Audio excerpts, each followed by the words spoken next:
at Rock 107 in Scranton. Okay. I'm the production director there, which means I handle all the commercials and all the imaging, and I also have my own radio show at night. Which is cool. Sure. It's cool to get. It's cool to be on the air, and it helped me get over the. For some reason, and I wish I could tell you. Every time I got near a microphone on the Opie and Anthony show, I would freeze. And I wouldn't know what to say. And What's I think a tough it was probably crowd? because I knew I was going to get trounced. Yeah. And but having your own radio show cures you of that very quickly, because you get very comfortable in front of a microphone. So I'm working in radio on Rock 107 in Scranton, and it's a heritage rock station. It's not going anywhere. Get along real well with all the people there. We're doing You're not changing the format tomorrow or anything like that? No, they're not changing the format. It's still going to be a rock station from now until we all die of old age. And we've got shows like Megadeth and Rob Zombie coming up. We got cool. Van Halen coming up. We got all these cool shows coming up that we get to give away tickets to. We're doing a birthday bash for the station that Great White is headlining. And it's a really cool gig to have. Well, it sounds really fun. Cool. I mean, it sounds fun. I mean, it doesn't sound like it's I don't want to come off and say it's not stressful, because I'm sure you have your points, but I mean, it sounds like a good time, man. It is. It's a really good time, and I love everybody that I work with, and everybody's really nice. And and there was some apprehension. When I was being interviewed for the job, I said, "Listen, how many of these people are going to hate my guts because I worked with Opie and Anthony at Bonaducci?" And the PD was honest with me. He said, "You're going to have about 50% of the people here who aren't going to want to talk to you because you work with Opie and Anthony and Bonaducci." And I was going to say, do you get that? Do you get fans? I mean, do you take calls in on your show? I mean, do people remember you from O&A? Not really. I think Stern was on in Scranton, and he failed miserably. It didn't work. Okay. Open Ant were never on in Scranton. So every once in a while, I'll get somebody who has satellite radio and who knows me, and they'll give me a call and say, "What's up? How you doing? You sound good."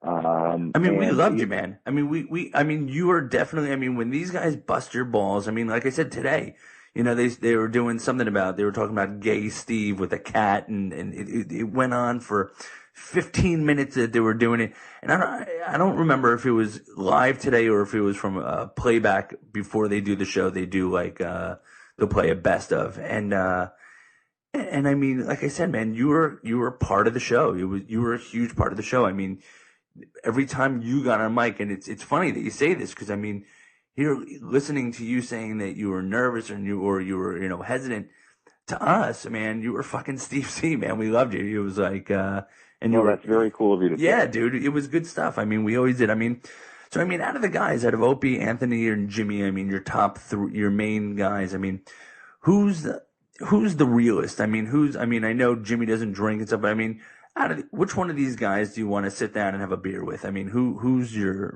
Well, I'll tell you right now, the guy that I got along the most with, and I think this is because we're both addicts, was Jimmy. Okay. We identified the most with each other because we both have that same addictive personality. Mm-hmm. Opie, I was really close with, in that he was the one that believed in me and gave me my shot. Anthony was always very nice to me, as well, but he was, but he has his own lifestyle where he goes and drinks, and he's got his, you probably wanted to stay away from that. Yeah, and I couldn't do it. I can't. I've been sober for 5 years now. I can't. I can't be around that. And so the guys I identified most with were Norton, Patrice. Yeah. I loved hanging out with Patrice because he was just such a gentle soul. But we both, had the same vibe. Voss, I was really friendly with. Even Kevin Smith, when he was in, I was really, really cool with him. And, now, I mean, are you checking out any of this stuff? I mean, do you listen to the show at all, or do you try to catch I haven't heard the show since I left. Okay. So I don't know what is going on. You could ramble on. It's not, obviously it sounds like you still listen. Yeah. So, and it sounds, and it's flattering to hear that they're still ranting on me, to this day. But, I haven't heard the show since I left, so I have no clue as to what's going on. Because I was going to say, I mean, now Anthony's got his own podcast. He does his podcast, and then Voss has got his own podcast, and Bobby Kelly's got it. What happened was a buddy of mine has this podcast network. His name is Rob Sprance. He's got this podcast network called Riotcast. And he pretty much partnered up with Bobby Kelly. And then all of a sudden he started pulling in, a lot of the guys, he's got Bobby Kelly, he's got Jimmy Florentine, he's got Voss and Bonnie do a show. Oh, wow. Yeah. So these guys are all doing podcasts now. And it seems that, this is going to be, which I'm hoping, the new way to listen to radio. I mean, you can listen at your leisure. Whenever you want, and it's free, and it's uncensored, unedited content that, people, Well, there's so many options for people to listen to radio, which makes me skeptical as to the future of satellite radio. Who wants to pay for radio, that is, sure, you've got your Howard, you've got your Opie and Anthony, but beyond that, you've got a bunch of regular radio stations with commercials. Well, yeah, and I got to tell you, I mean, especially, with the iPhone and, I don't know how it is. I mean, even with the Droid, all these other phones, you plug that fucker right into your car stereo, man. You're listening to Pandora. And, as far as I'm concerned, let's say you type in Korn as your radio channel.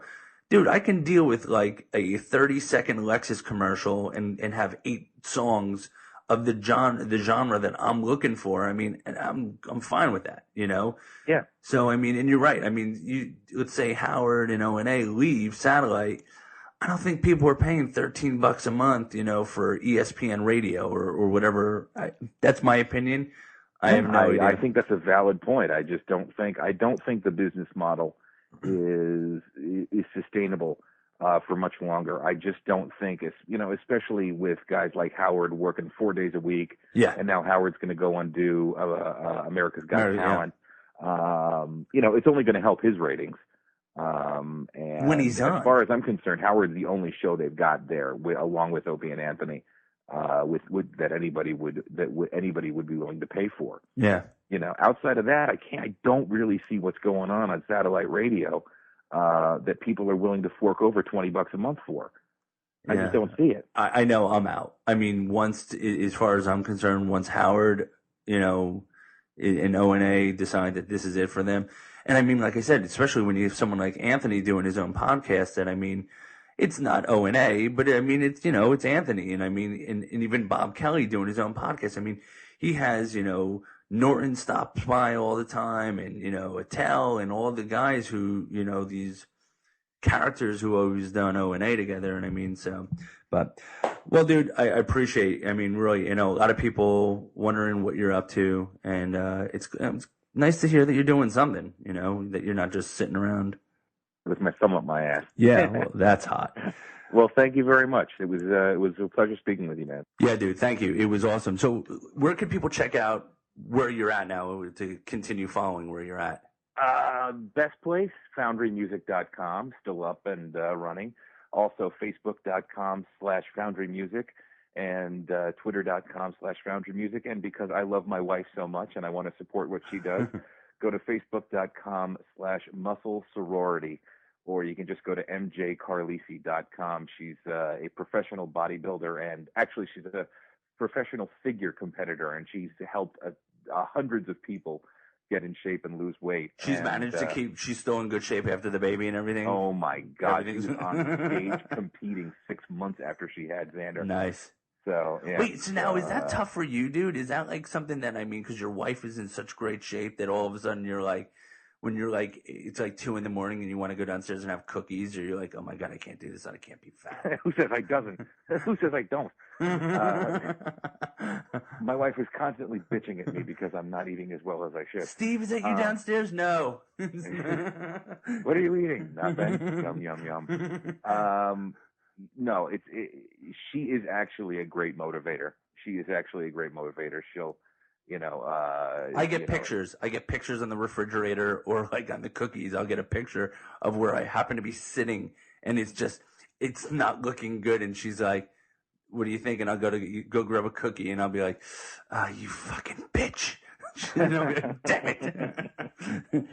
Yeah, having a wife who's a bodybuilder is definitely a great motivator. Yeah. To keep my ass at the gym at 5 o'clock in the morning. Yeah, my wife is roller derby. She's a roller derby girl. So she is. Oh, that's no bullshit. Yeah, dude. So 4 times a week they practice 2 hours a night. So, and I mean, she's hardcore roller derby where it's like she's bruised up and then she's completely tatted from her neck all the way down. So she's like, I don't want to make her mad at me. That's great, man. Oh, well, dude, thank you so much again. I can't even thank you enough. And this has been awesome. Thanks so much. All right, thanks. And if you talk to those guys on the air, I'll tell them I said hi and I miss them. Yeah, I will. I doubt I'll ever do that, but I definitely will. I will definitely pass a message on to my friend, to Opie, letting him know that, you did this and then, and that you were very nice to him. There's no reason not to be. No, and that's awesome. All right, man. Thanks a lot, dude. All right, take it easy, man. Hey kids, just in time for Christmas, it's the Jim Norton talking doll. Die! You know him from the Opie and Anthony show, and you've probably seen him receiving yellow discipline in cheap motels. Shut up, stupid! Now you can bring him home. Just squeeze his mule and let the sparks fly. Don't try to make a poignant statement, you ass! Made entirely of recycled rubbers and stuffed with nails and broken glass, the talking Jim Norton doll is fun for everyone in the family, even Mom. Just keep filleting your husband until he pays the bill. Oh, that Jim. What will he say next?